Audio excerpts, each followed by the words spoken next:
He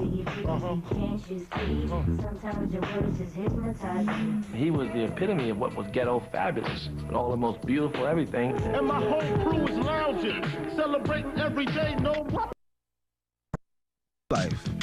Service with a smile. Big has so many girls, it's like crazy. Heartthrob never, black and ugly as ever. Being an ugly fat rapper, but also bragging about it like, yo, I'm ugly, I'm fat. I'm extra dark, and I got a cock eye, but guess what? You're gonna love me. I got that good love, girl, you didn't know? Biggie. The Notorious B.I.G. rose from the streets to the throne of hip-hop. I was a hustler, and then boom, I was a rapper. Damn, I didn't want to stick me for my paper. But he was brought down by a destructive cycle of fear and violence. Gunned down on the streets of L.A. I believe there was a conspiracy to kill Biggie Smalls. And the key to solving that case were police officers on our force. Now, the detective who led the investigation says he has evidence that points to the involvement of dirty cops and a cover-up by the LAPD. I want the truth to be exposed. Somebody got to die. If I go, you got to go. Somebody got It's a dark tale of corruption and murder, and the rivalry that turned rap into a turf war, pitting East against West. After a while, perception becomes reality. Brooklyn in the house. The East Coast ain't got no love for death row. People were taking their side. Bad boy for life. Cover death row. The record industry is far more ruthless than the streets. Even your friends are turning against you. Bad boy records. And it turned out to be more deadly. We don't give a f. We know y'all East Coast. I think somebody's trying to kill me. What's beef? Beef is when you make your enemies start your G. The feud left hip-hop mortally wounded, and Biggie's family is still waiting for justice. They murdered my only child. And what am I supposed to do? Just sit back and as if nothing happens? No, I can't. And I will not. Now, the flamboyant life and violent death of the man they call Big Papa. Big man, B.I.G, Biggie Smalls. Big, big, big, big, big. Notorious B.I.G. The story behind the music. Check it out, it's Notorious B.I.G. Don't move, you know what I'm saying?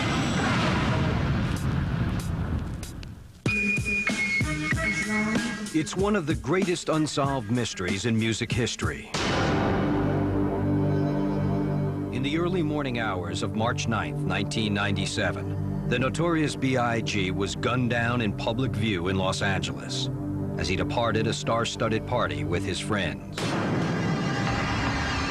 Car just rolled up on the right-hand side and just started shooting holes in the door. I was just like, help, help, just like that. He was grabbing him up, trying to sit him up and stuff like that, but he just wasn't moving. I opened up the door and he was hunched over, and I was trying to talk to him and trying to move him over, and I was trying to tell somebody to call 911. He was just like laid over on the seat, just like looking, like his eyes was like rolling in the back of his head.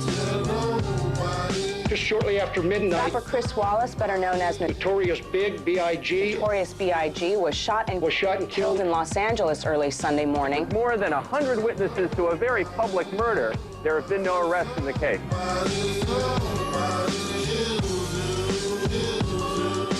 The Notorious B.I.G. murder case has remained open for more than 4 years, producing an endless cycle of rumors, but no official suspects.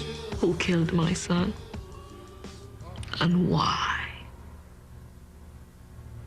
That's the question. But answers have been slow to come. And a detective who worked the case believes he knows why. He says he has evidence that raises questions about the involvement of corrupt cops. Evidence he claims the Los Angeles Police Department is trying to bury. Clearly, the department was trying to cover this whole thing up. Justice has not been done yet.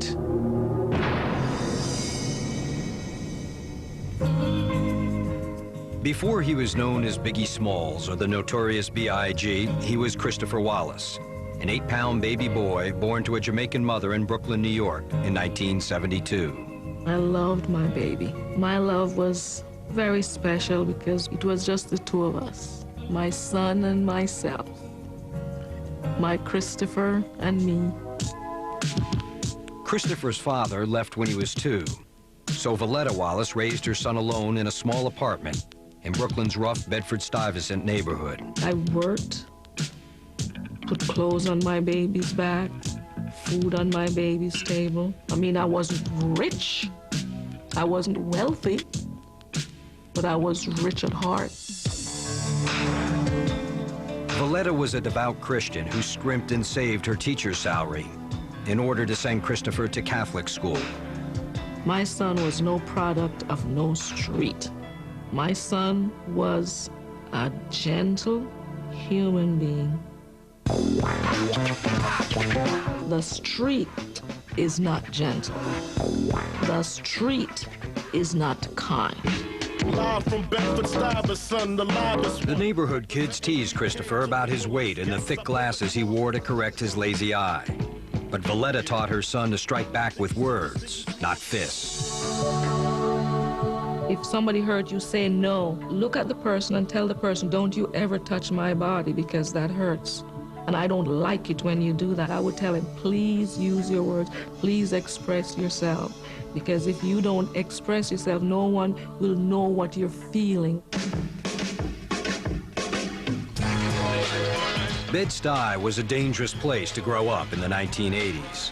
The invasion of crack cocaine had created an environment steeped in cheap drugs and street violence. Growing up in the streets of Bed-Stuy was hard, Joe. I mean, either you was stealing or you was hustling, one of the two, or you was a nobody. Remember back in the days, had waves.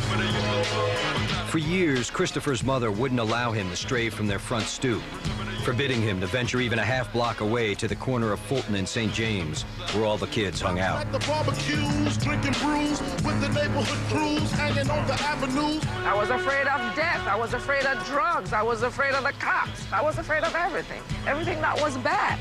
Because I know they weren't sitting here learning the ABCs. You know, whatever they were doing, it wasn't good. Man, real happening, that's all. Money, hoes, everything. Drugs, robberies, ghetto. We're just doing the regular things, you know, a young guy would do, selling drugs, just to get money in your pocket. We didn't know what was wrong, we was just trying to eat. Who wants to hang around in the house with a 35 or 37-year-old mother? You know, I wasn't going to shoot dice inside there. I wasn't going to experiment on beer or on cigarette or marijuana. God knows what they were experimenting on out here. At 13, Christopher joined the gang on the corner. They gave him the nickname Big and schooled him in the ways of the hustle. Lock your windows, close your doors. To me, man, I feel like I was the bad influence. You know what I'm saying? Because when I introduced him to the game, he just, like, got addicted to it. By the age of 16, Biggie was packing pistols and selling crack, pulling in up to $2,000 a week. Give me the loot, give me the loot. Give me the loot, give me the loot. Everybody want, you know, America, the so-called American dream, house, car. You see the finest cars come through every day, so we want those cars. We see the guys come through, the nice girls, we want those girls. We want it all. Big up, it's a stick up, and I'm Big was a natural at dealing, but when he was 17, he discovered another talent. He would write a rhyme about what you wearing. Right there, you know what I'm saying? He'll rhyme about that. Big polished his skills by competing in rap battles on the street corner.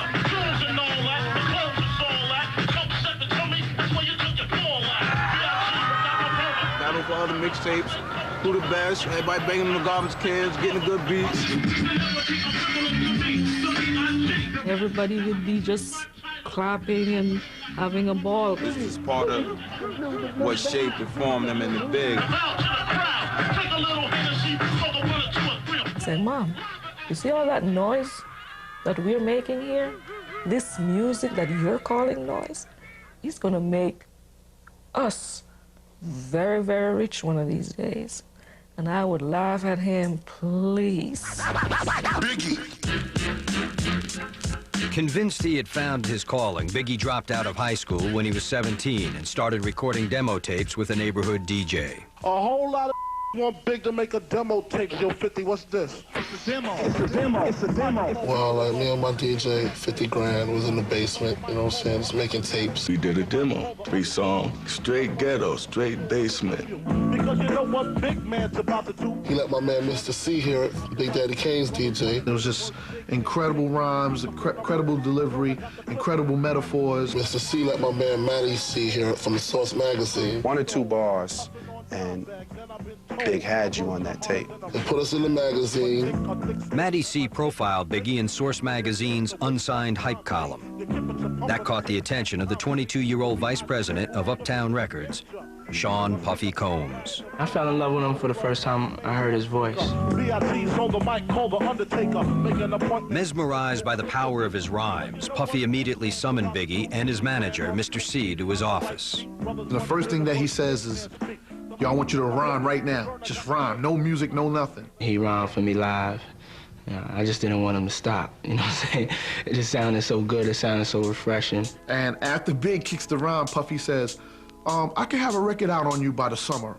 Would you be cool with that? It's all good, baby. Big with the nonchalant attitude. He was like, whatever, money, whatever you want to do, man.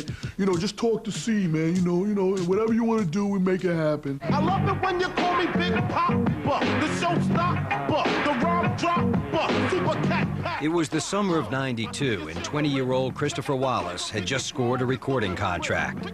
It was just in time, because he was about to have a family to support. We can't take it no more. He was playing a dice game, and he was like, this was for my baby or whatever. And I was like, what do you mean, your baby? You got a new girlfriend? He was like, no, Jan's pregnant.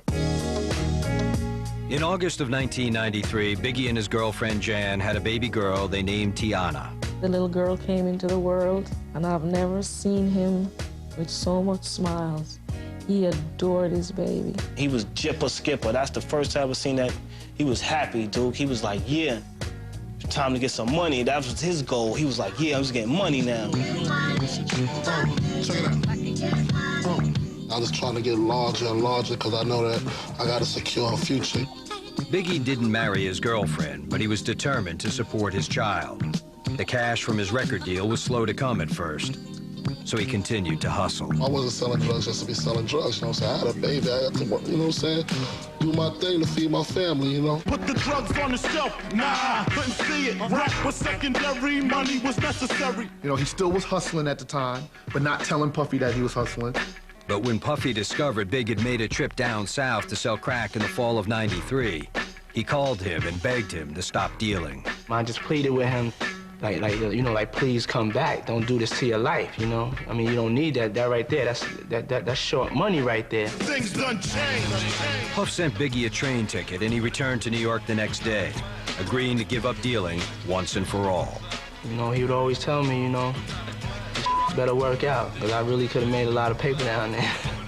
I'm definitely glad, that I'm out the game because it don't bring nothing but death. But at the same time, I can't knock it because I learned a lot from it. Coming up, Biggie finds faith and falls hard. Maybe this can last forever. We just met and clicked, and he said, we should just get married. I was like, are you serious?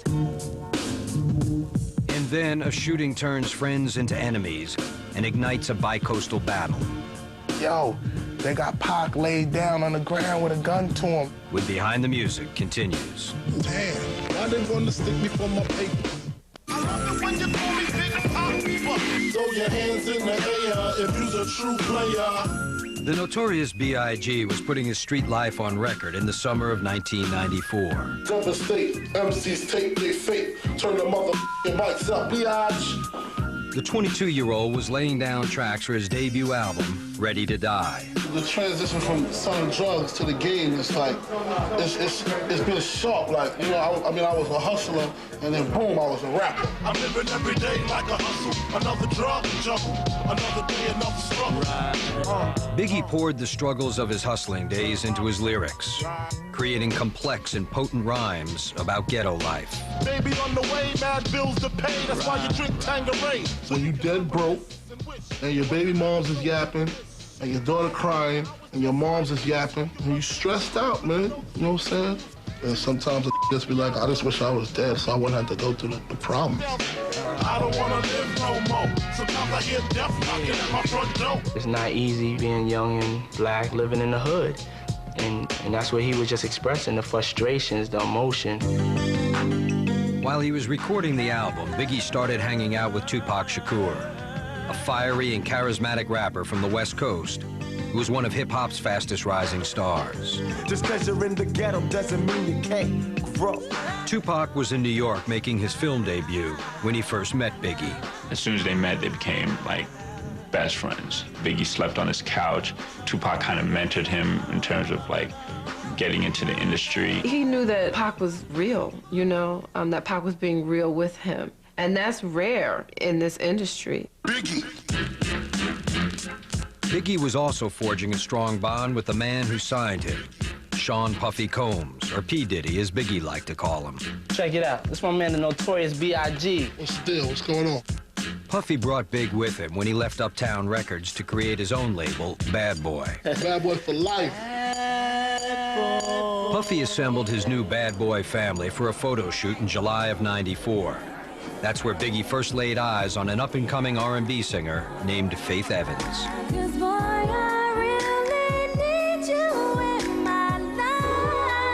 I was sitting at the lunch table, the table in the lounge area, having a break, and I think I was looking at some photographs, and he asked could he see my pictures. So that was the beginning of Big and I. Big convinced Faith to give him a ride after the shoot, and he charmed her the entire way home. On the whole ride to Brooklyn, he was telling jokes about everything and everyone. He had me laughing the whole time. Any female that been around him will tell you he's real charming. He was smooth with it, man. If a girl was weak-minded, she was caught. Something about him was very warm and cozy, you know, like my daddy. You know how some women call their man their daddy. He was that type of guy, just very warm and caring and physical. He had never met anyone like Faith, and he knew that from the second that he met her, that he was in love with her. Biggie wasted no time. Within 2 weeks of meeting Faith, he proposed. He said, you know, we should just get married. And, you know, I didn't take it as a joke. He didn't really say it in a joking way. I was like, are you serious? I mean, I did ask him, but I like, you know, you serious? Like, yeah, let's do it. I was like, okay. Biggie and Faith went to a justice of the peace and exchanged vows on August 4th, 1994. The simplest way to put it is we were young and probably a little rebellious and in love. They moved into an apartment together in Brooklyn, but the honeymoon wouldn't last long. Their rise to fame would breed jealousy, envy, and betrayal. That marriage never had a chance. Never had a chance. Coming up, Biggie's wife becomes a target for Tupac's innuendo. I just want to send a shout out to Faith. Hey, girl. I'm like, wait a minute. I mean, what? I was angry at first. Like, no, that's not true. Like, that didn't happen. And then the feud begins. The East Coast ain't got no love for Dr. Dre and Snoop Dogg and Death Row. You couldn't believe how much people had invested in this beef and how much people believed. I think somebody was trying to kill me. I'll be waking up paranoid. I'll be really scared to death. When Behind the Music continues. In the fall of 1994, superstardom was about to lay its claim on a 22-year-old street hustler turned rapper called the Notorious B.I.G. In September of '94, Biggie released his debut album, Ready to Die.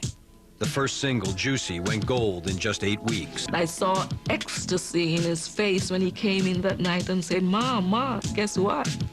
That wife, a little Juicy turned gold. The combination of Biggie's hardcore rhymes and Puffy's melodic R&B rhythms made Ready to Die massively appealing, both radio-friendly and street-credible. How you living, Biggie Small? Imagining Benzes giving ends to my friends, and it feels stupendous. Tremendous. Biggie and Puffy became a flamboyant on-screen pair, portraying themselves as the dons of hip-hop, flaunting their new wealth. $1. Ladies, licks, reefer, you know, just a good life. Service with a smile. He was the epitome of what was ghetto fabulous, with all the most beautiful everything. Living life without fear, putting 5 carats in my baby girl ear. He wanted to put 5 carats in his daughter's ear. Like, he really had big dreams to just overdo it. Like, I want to get Tiana a mink coat when she was 1 year old, like a year old. To all the ladies in the place with style and grace. Biggie created a suave and sophisticated persona, seemingly irresistible to women, despite his admitted lack of screen idol looks. Forget the telly, we just go to the crib and watch a movie in the jacuzzi while you do me. I love it when you do me, Big Papa. Throw your hands in the air if you's a true player. He was playing on all that, like, so what? I'm fat, I'm extra dark, and I got a cock eye. But guess what? You're gonna love me. Heartthrob never, black and ugly as ever. He said fat, black, and ugly as ever. He said that, you know, and still he got the girls. He was such a genius that he took the word ugly and he made it beautiful. Like, I'm beautiful, you understand? It got to the point where you forgot he was fat or ugly, you know? And then it got to a point where he wasn't ugly. I got that good love, girl, you didn't know. But he was a big, clean, cool-ass motherfucker. Cool. Boy had a lot of girls in love with him, you know? From his personality to just his presence to being big and black. They really would go crazy. You would think that, you know, like, NSYNC or the Backstreet Boys was backstage at a show. As the Notorious B.I.G. climbed the charts, he made good on a vow to bring his friends along for the ride. Players, grab your if you love hip-hop. Ladies, rub your if you love Big Pop. Biggie formed the Junior Mafia, a group made up of his entire crew from Brooklyn. Junior Mafia is 9 people from around my way that I promised once I got on, I was gonna put them on. I got on, so they on. I mean, people that ain't even around was still part of the Junior Mafia, so it was just like everybody. The group was a hodgepodge that included his street hustling friends Chico and Nino, his cousin Lil Cease, and a neighborhood girl who called herself Lil Kim. What's up with you? What you mean, what's up with me? We got a lot of love for each other. You know what I mean? When you see us, it's just like, it's a closeness there. He just took the time to say, yo, I'm gonna help you out and help you get your foot in this industry. That's one thing, man. He took care of all his peoples, man. Whoever wanted it, he was gonna give it to him. You know what I'm saying? Whoever was hungry enough to get it, they stuck around for it. Biggie would be surrounded by friends as he navigated the heights of hip-hop stardom. But fame would bring enemies that he never anticipated. That's one of the bad things about the game is when you get large, even your friends will turn against you, man. On November 30th, 1994, Biggie, Puffy, and the Junior Mafia were recording at the Quad Studios in New York's Times Square. The same night, Biggie's friend Tupac Shakur had been invited to another recording session in that building. He wasn't coming to see me. He was going to do a record for somebody else. I just happened to be upstairs working on the Junior Mafia project. Season him, saw him coming in, and was like, yo, Pac on his way up. We like, yo, it's Pac, I'm going downstairs. Holla at him, boom. C's leave for a minute, so we all just chilling writing. Next thing, C's come up in like 5 minutes, like, yo, they got Pac laid down on the ground with a gun to him. Tupac was ambushed in the lobby by 2 men who robbed him of $40,000 worth of jewelry and then shot him 5 times.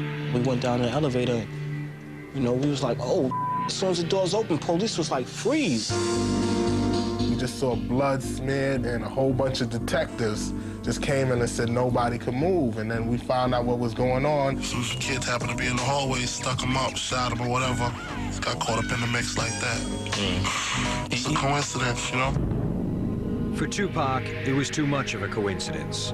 As he was wheeled into the ambulance, he saw Biggie and Puffy and immediately began to suspect them.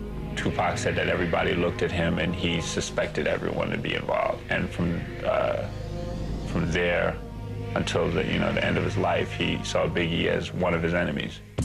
Biggie and Puffy denied they had anything to do with Tupac's shooting. He's just confused. We would never do nothing to hurt no man, and we never had nothing but love for Tupac. We'd never have anybody robbed or set up or shot at, nothing even like that. We didn't even get down like that. I know that it hurt big to his heart, being accused of robbing or shooting. You know, it really hurt him. It hurt him a lot.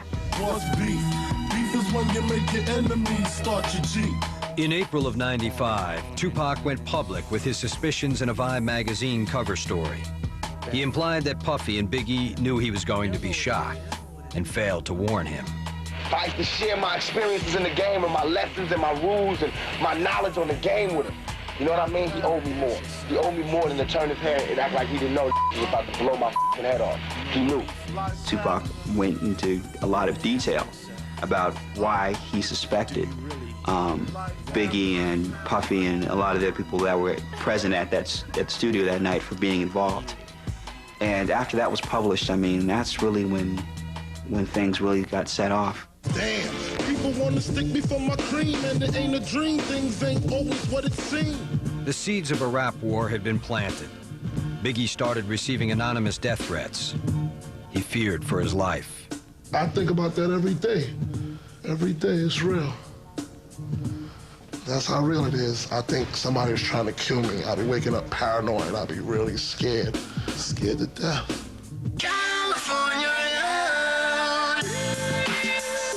The bad blood would only thicken in October of '95 when Tupac signed onto the West Coast label Death Row Records. Next year, Death Row gonna start printing our own money. Because we making so much, we need to start printing our own money. Death Row was run by Marion Suge Knight, a 300-pound former football player with a fierce reputation and a habit of wearing red, which was viewed by many as a sign of allegiance to LA's feared Blood street gang. Like to tell Tupac to keep his guards up. We riding with him. Knight joined Tupac in his beef against Biggie, Puffy, and Bad Boy Records. Suge had a real vendetta against Puffy, probably because at the time Puffy was starting to be more known and he was being called a genius child, where, you know, 2 years ago, that was Suge. Whatever his reasons, at the 1995 Source Awards in New York City, Suge Knight went out of his way to insult Puffy Combs and his flamboyant image. Any artists out there want to be an artist and want to stay a star, don't want to have to worry about the executive producer trying to be all in the videos, all on the records, dancing. Come to Death Row. The audience sensed the tensions, and by the time Biggie took the stage, they were choosing sides. Straight up Brooklyn in the house, representing. It became a house divided. Death Row versus Bad Boy. West versus East. The East Coast ain't got no love for Dr. Dre and Snoop Dogg and Death Row. Y'all don't love us. Y'all don't love us. Well, let it be known then. We don't give a f. We know y'all East Coast. We know where the f we at. East Coast in the mother house. The following month, simmering tensions were inflamed by a homicide. On September 23, 1995, entourages from Death Row and Bad Boy confronted each other at an industry party in Atlanta. After a scuffle outside the nightclub, Suge Knight's best friend and bodyguard was shot and killed. According to police reports and published accounts, Suge accused Puffy of being involved, an allegation Puffy strongly denies. The feud between Suge and Puffy. A lot of people said that it was shtick, that, you know, it was played up for publicity. Well, I've seen the police documents. It was not a shtick. It was very real. And on December 16, 1995, the feud took an allegedly brutal turn. At the Death Row Christmas party, a friend of Puffy's named Mark Anthony Bell told police he was cornered by Suge Knight, Tupac Shakur, and others. In the police report, Bell claimed Suge demanded the home addresses of Puffy and Puffy's mother. When he refused to hand them over, Bell said Knight tried to force him to drink a glass filled with urine, and then had him beaten and choked nearly unconscious. This guy knew Puffy's address, and they were trying to beat his address out of him, not because they wanted to send him a Christmas card. Suge Knight denies he took part in the beating, and Mark Anthony Bell reportedly dropped the charges as part of a $600,000 out-of-court settlement. No charges were ever filed against Mr. Knight in relation to that incident, and in fact, Mr. Knight paid out a settlement on behalf of Tupac. Magazines and the mainstream media began to pick up on the tensions between Death Row and Bad Boy.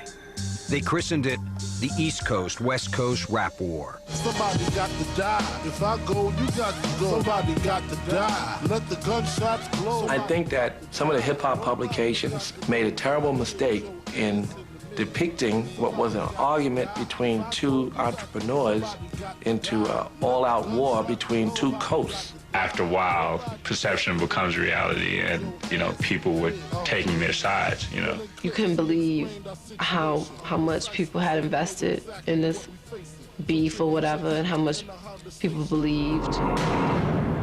Coming up, Biggie Smalls falls victim to a perfectly orchestrated hit. He was looking forward to his life, and they took that away from him so viciously. And later, a detective begins to suspect one of the LAPD's own. There was so much information that pointed in the direction of police officers being involved, and nothing was done about it. When Behind the Music continues.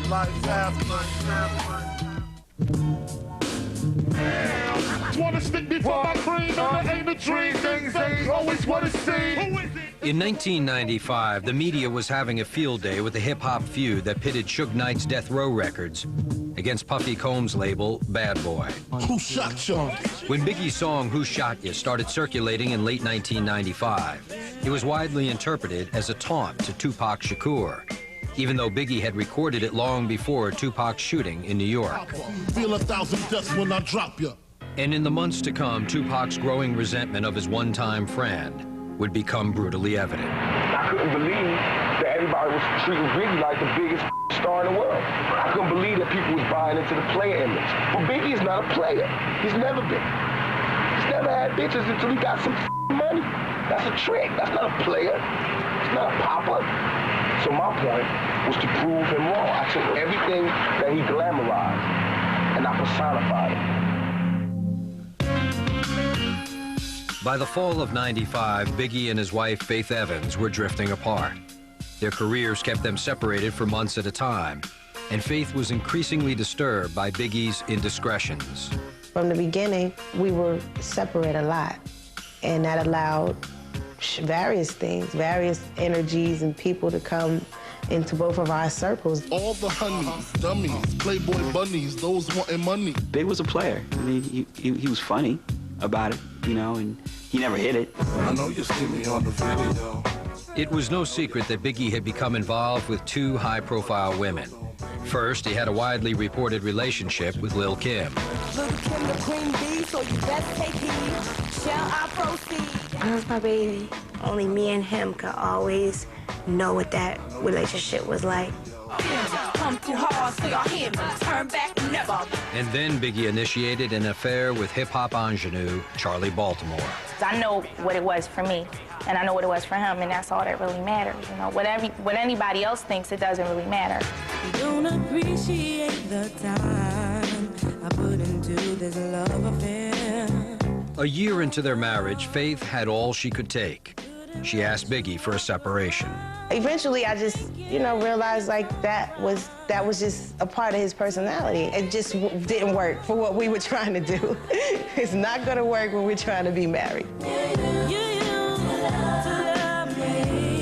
In October of 1995, Biggie went on tour with Lil' Kim and the Junior Mafia, and Faith headed out to LA to pursue her own projects. I was just kind of getting a little bit of breathing room, trying to clear my head. Two of the best from the west side, and I can make you famous. At a nightclub in Hollywood, she was introduced to Tupac Shakur. They came and they were like, "Hey, Faith, how you doing? Yo, Tupac wants to meet you." No big deal. I didn't feel like I shouldn't meet him. The photographer wanted to snap pictures. "Hey, you guys take a picture. I want to get a picture of you guys." Faith says she hoped to serve as an intermediary, to bring the two old friends back together. Instead, she claims she ended up a pawn in Tupac's plot to humiliate Biggie. I was very naive and didn't realize like how, you know, how shady it could be in the business. Tupac asked Faith to sing on one of his songs, and she agreed. Baby doll, are you down? I get around. I did the song, did the session for a couple of hours. It wasn't that long, and that was it. But in November of '95, Tupac began telling another story. It's been about 10 hours to make that part with Faith. Oh, yeah. Why it took so long to make that? It took a while, man, because, you know, once you got that much love in the studio, yeah. Hey, it take a while to get it down on wax. That's what it was? So me and her took a while. Faith, my homegirl. Tupac and Death Row Records CEO Suge Knight taunted Faith in front of MTV cameras, implying she and Tupac were intimately involved. I just want to send a shout out to Faith. Hey, girl, Faith, and Bad Boy Records. Bad Boy Killer. Hey, Fat Boy. Then in his song Hit 'Em Up, Tupac mocked Biggie and Puffy and stated outright that he slept with Faith. You claim to be a player, but I bust your wife. The innuendo was spread in magazine articles. This is in some type of publication or something, you know what I mean? For the world to see. And I'm like, wait a minute, I mean, what? I was angry at first, like, no, that's not true. Like, that didn't happen. Like, all at the same time, I was angry. I was, of course, humiliated. Of course, afraid of what my husband is gonna think. I mean, we were going through problems, but he was still my husband. Guess you could say you was the one I trusted. When Biggie confronted Faith about the rumors, he was furious. I remember him being really angry to the point where he came in my hotel and I like locked him out of the door because I didn't know what he was gonna do. He was so mad. He was just screaming like, you know what? Why is he doing this? Biggie's crew wanted him to go on record and strike back publicly against Tupac, but he refused.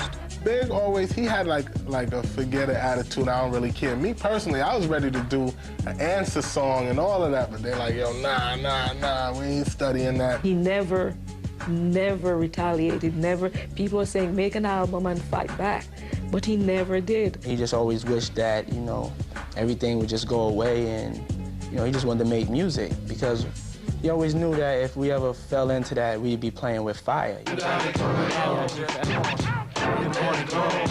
Biggie preferred to settle his score privately. In March of '96, when delegations from Death Row and Bad Boy clashed backstage at the Soul Train Music Awards, Biggie found himself face-to-face with Tupac for the first time since their feud had erupted.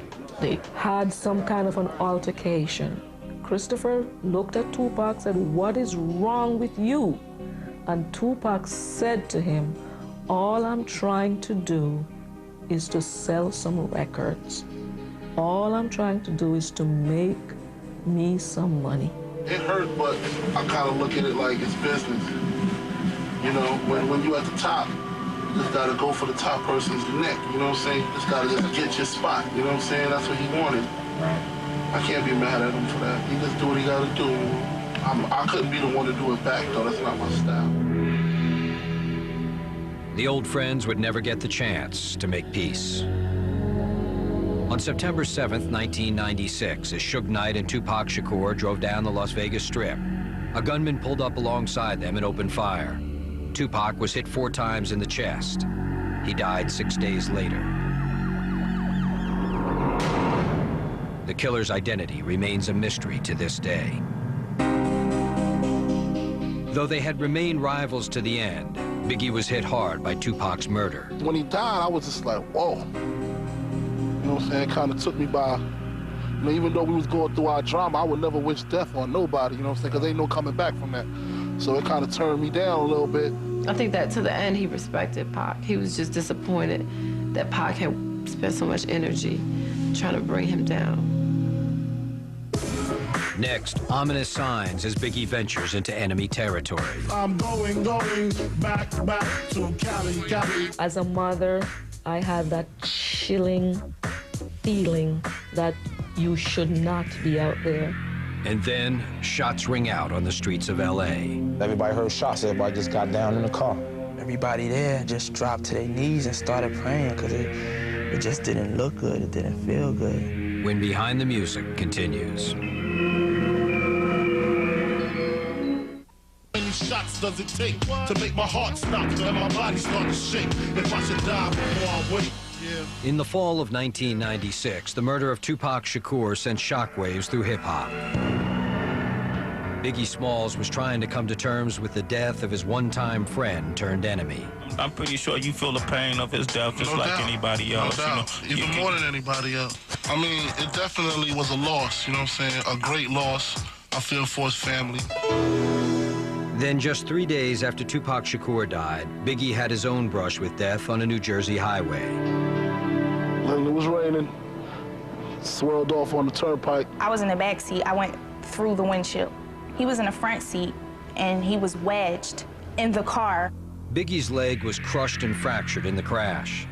The months he spent recovering in the hospital became a time for intense reflection. He said that laying on his back and thinking about things and going through rehab, and for the first time in a couple of years, not going out, not partying, not getting drunk, really gave him the chance to really think about what it is he was doing and where it is he wanted to go.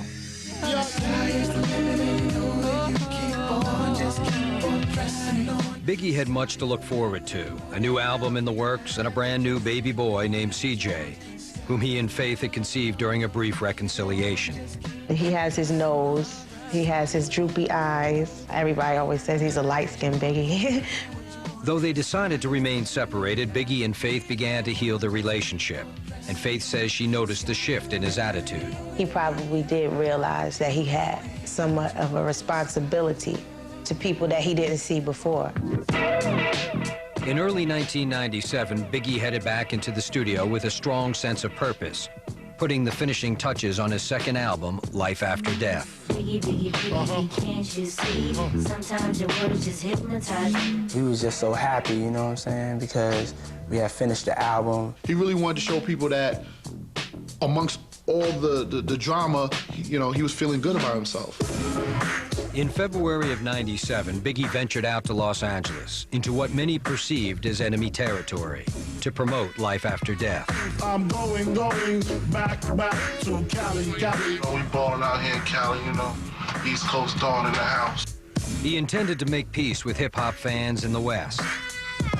When he went to California, he really wanted to put to rest all of the bull sensationalized East-West type of stories. Trying to like basically squash it. One man against one man made a whole West Coast hate a whole East Coast and vice versa.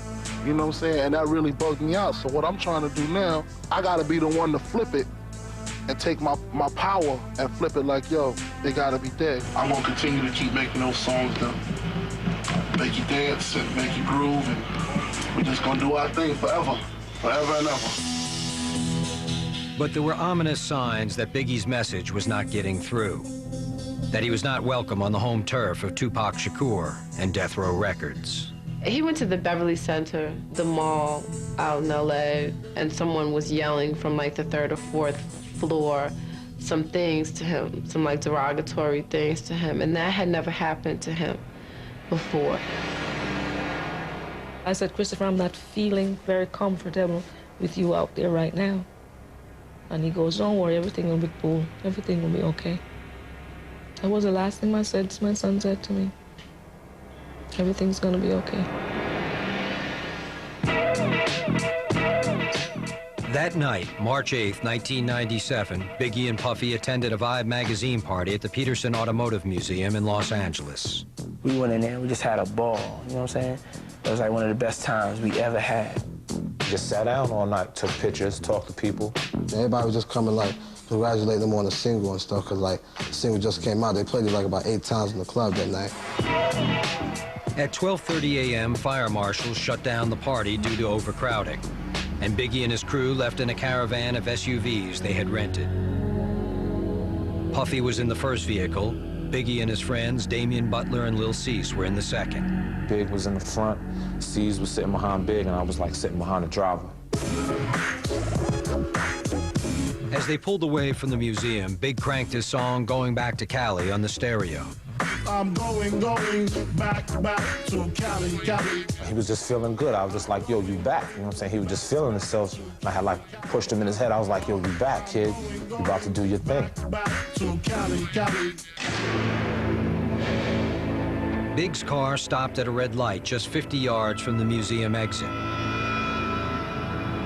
Then a black Chevy Impala crept up alongside them. The driver, an African-American man, neatly dressed in a suit and bow tie, rolled down his window and raised a 9mm pistol.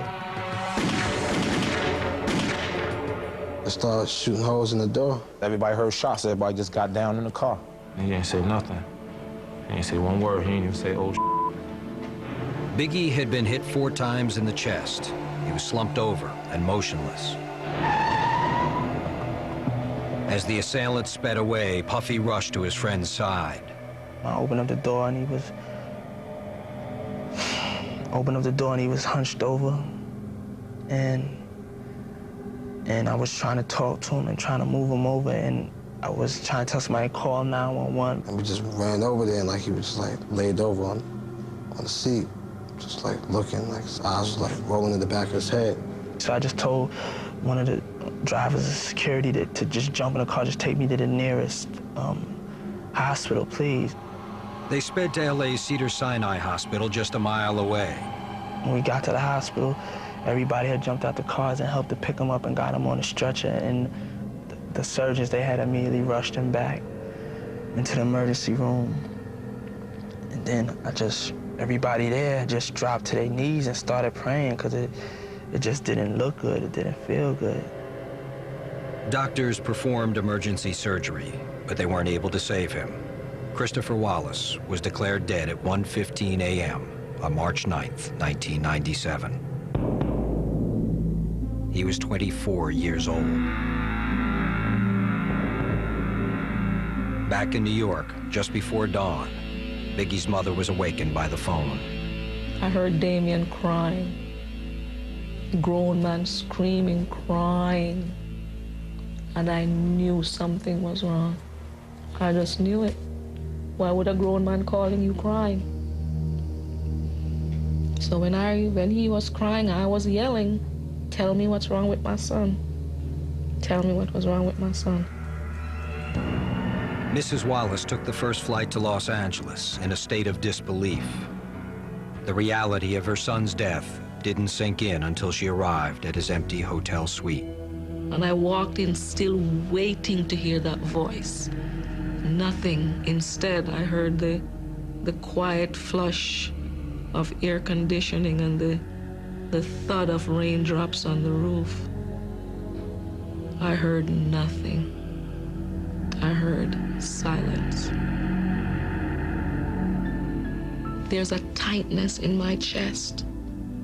There's a pain in my belly and a weakness in my heart, because I had to say goodbye to my son.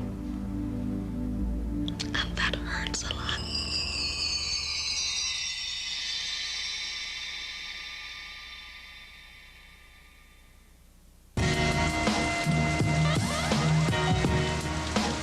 On March 12, 1997, the Notorious B.I.G. made his final appearance in Brooklyn.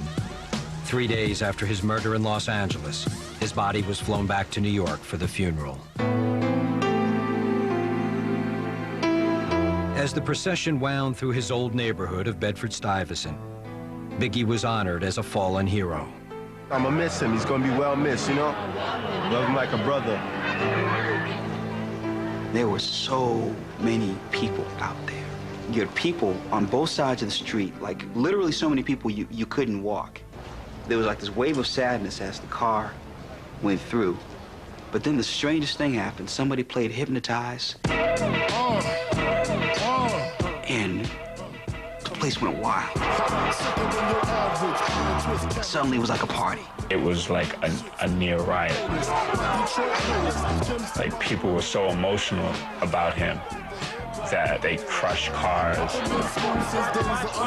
They screamed Bed-Stuy. They jumped and like sung his songs. It was more like a resurrection ritual than a funeral. Show me, homie. We did it, Brooklyn, we did it!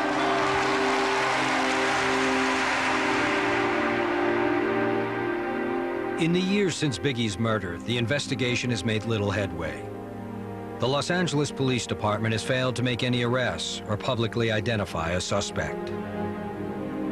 I am so angry sometimes, it scares me. You know why?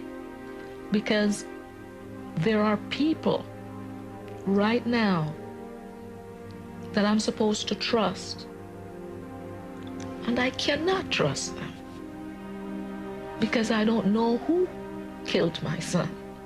That woman deserves a professional investigation, and it wasn't done. Now the detective who spent 2 years investigating the case is making some alarming accusations. I believe there was a conspiracy to kill Biggie Smalls, and the key to solving that case were police officers on our force that I believe that had connections to death row. Russell Poole says the Los Angeles Police Department refused to allow him to pursue what he believed were pivotal leads in the murder case. Nothing was done about it. Even when I forced them to look at the evidence, I shoved it in their face. When he took over the Biggie Smalls case in April of 1997, Detective Russell Poole was a 16-year veteran of the LAPD. The son of an LA County Sheriff's detective, Poole had established an impeccable reputation on the force, earning a prestigious assignment to the Robbery Homicide Division's Major Crimes Unit. Russell Poole, having talked to people who worked with him, is one of the best homicide investigators that the LAPD had. I talked to district attorneys who said that they'd worked with every homicide investigator on the LAPD, and he was the best. Detective Poole says his first line of investigation in the notorious B.I.G. case was the well-publicized rivalry between Bad Boy and Death Row and their feuding CEOs. I had put together a timeline of all the confrontations between Bad Boy Records and Death Row Records. We had believed that there was a connection, possible retaliation for the Tupac Shakur killing. As Poole probed Death Row, he says he discovered a troubling link between police officers and Suge Knight's label. There was plenty of evidence to suggest that certain LAPD officers had connections with Death Row Records. Some were working security, some were confidants of Suge Knight. Poole believes one of those officers was David Mack. He says Mack was a flamboyant figure on the force who wore the same blood-red suits as Suge Knight. An informant at Death Row reportedly described Mack as a regular at Knight's private parties. He had a bright red suit, identical to one worn by Suge Knight. He was the same age as Suge Knight. He grew up in Compton with Suge Knight. Suge Knight was not available for an interview due to his incarceration on unrelated charges. But through his attorney, he denies any connection to David Mack. Mr. Knight has no knowledge of Mr. Mack, either personally, socially, business-wise, nothing. David Mack was a dirty cop. In November of 1997, 9 months after Biggie's murder, surveillance footage caught Mack in the act of robbing a Los Angeles bank of $722,000. He was convicted and sentenced to 14 years in prison. And when federal agents searched Mack's home, Poole believed they uncovered leads in the Biggie Smalls case. When they went to David Mack's house, in his garage was a black SS Impala. A black Chevy Impala was identified as the car driven by the shooter. Also on the walls were an apparent shrine for Tupac Shakur, dressed in red and flashing signs and stuff like that on the walls of his garage. He had a whole storehouse of ammunition at his house, 9mm ammo, which was used in the killing. When Poole examined David Mack's attendance records, he came across yet another coincidence. He took 3 family illness days just prior to the Biggie Smalls killing.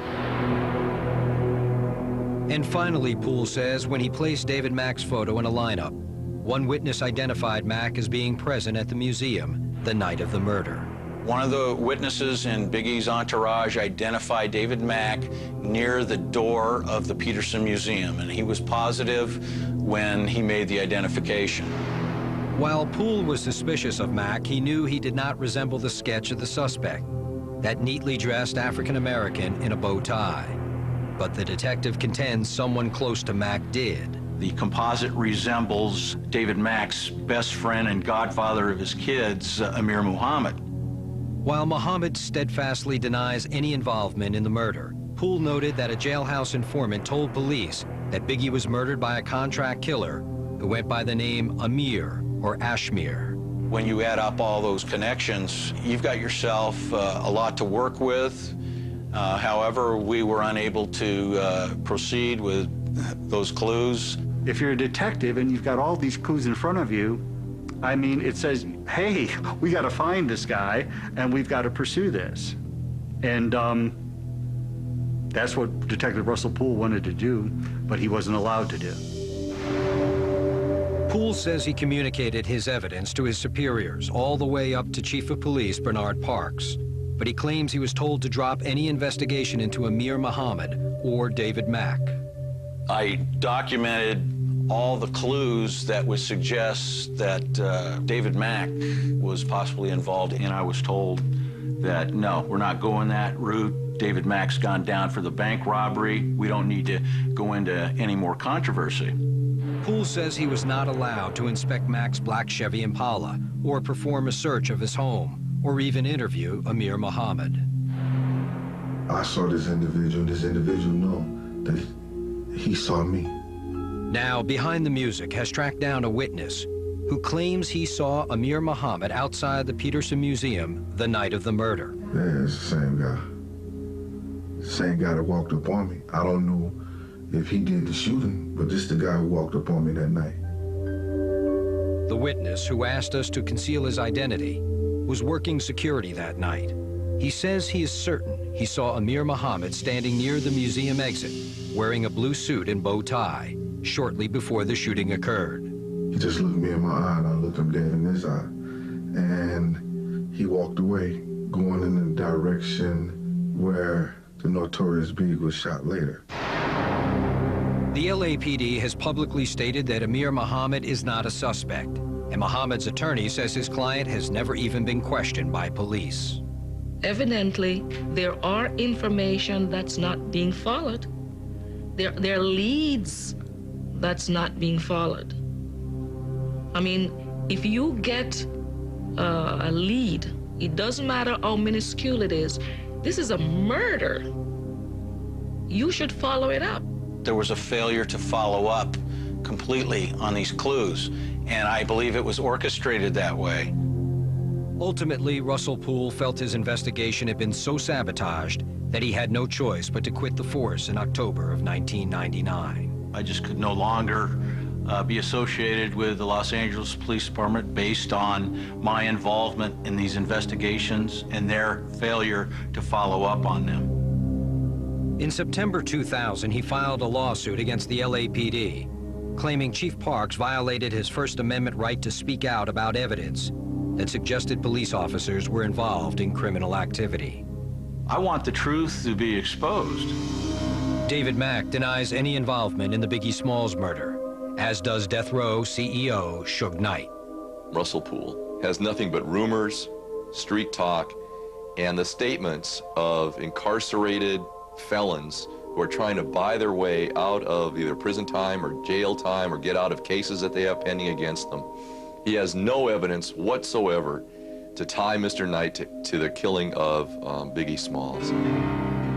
The Los Angeles Police Department and Chief Bernard Parks refused Behind the Music's request for an interview, stating only that Russell Poole's allegations are totally false and that any further comments might jeopardize the integrity of the investigation.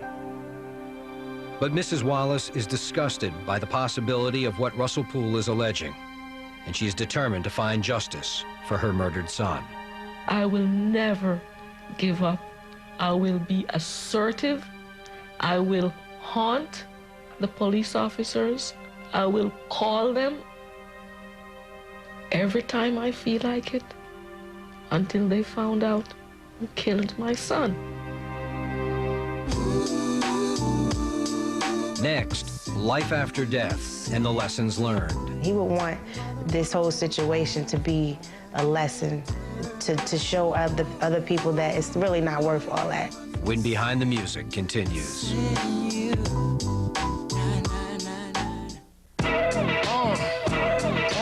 Biggie, biggie, biggie, can't you you see, sometimes your words just hypnotize me. In March of 1997, just 2 weeks after his murder, the Notorious B.I.G's album, Life After Death, hit the stores. Sometimes your words just hypnotize me. It immediately shot to #1 on the pop charts. Ask questions like, that's how most of these so-called gangsters pass. But the success was little solace for his friends and family.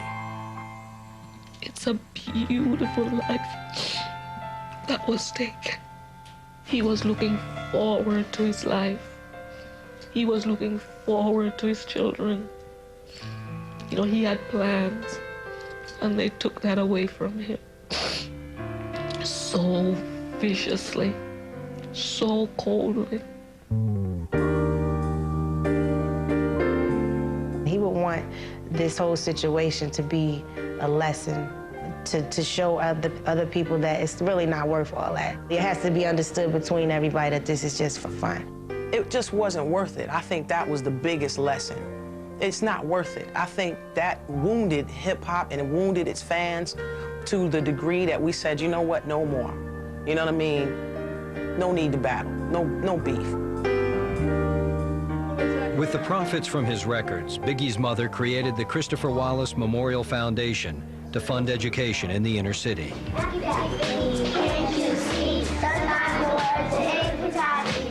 And she is vowing to carry on Biggie's legacy. Going out to all the young men that died in struggle. My son speak the truth. I remember selling 3 bricks of straight flour. Got my man a beat down to the 3rd power. You think he likes selling drugs? No, he does not. He's telling us, watch out because the drugs are coming into our neighborhood. Squeezed all 6 shots in the passenger door. The dude lived what my baby had to die for. I'm missing him. He's telling us about the guns. So he's saying what? Keep the guns away so we won't have to use it to kill our brothers and our sisters. So when these rappers are out there telling us a story, we need to listen instead of criticizing them, putting them down, ridiculing them. No, they don't live by no gun. They only die by it.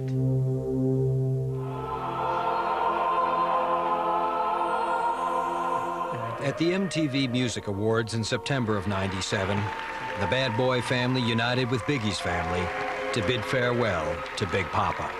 God bless my man Biggie. Thanks for Biggie's mother who's sitting right there for having Notorious B.I.G.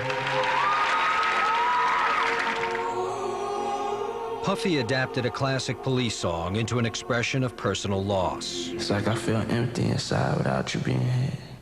An elegy to his murdered friend.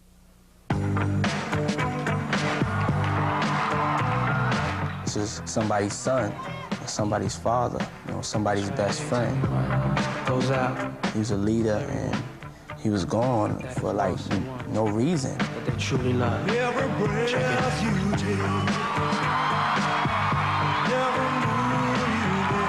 There's nothing you can do to make it better, you know what I'm saying? You know, even though you know he's in a better place, it just don't feel better. It's kinda hard with you not around. Know you in heaven smiling down, watching us while we pray for you. Every day we pray for you. I hope that he will forever be remembered as one of the biggest forces in hip-hop history. Wish I could turn back the hands of time. Us in the sticks, shop for new clothes and kicks. You and me taking flicks. He was, and still is, the greatest rapper of all time. You gonna give anything to hear Happy Breath. I know you still living your life.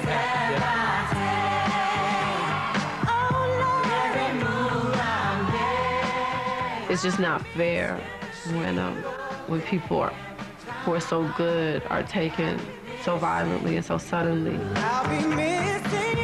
And he really was a good person.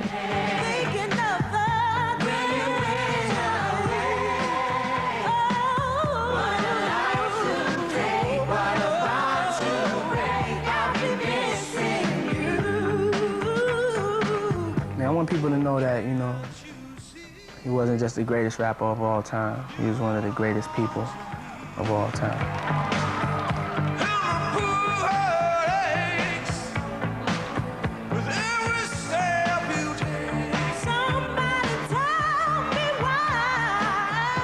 I miss his big giggle. I miss cooking for him. I miss his smile. I miss my son.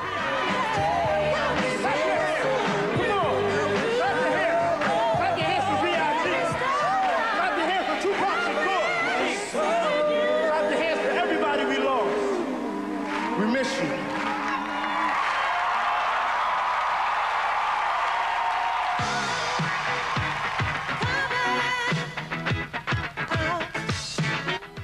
One band reaches the finish line. Who will win? Bands on the Run? Find out next. Only on VH1. DEA, federal agents mad cause I'm flagrant. Tap myself and the phone in the basement. My team supreme, stay clean. Miracle dream, I be that. Catch a seat at all events bent. Girls on shoulders, playboy, I told ya. Me and Mike to me, blow down, piss at. Platinum plus, like this at. Dangerous, on Trisac, leave your ass piss at.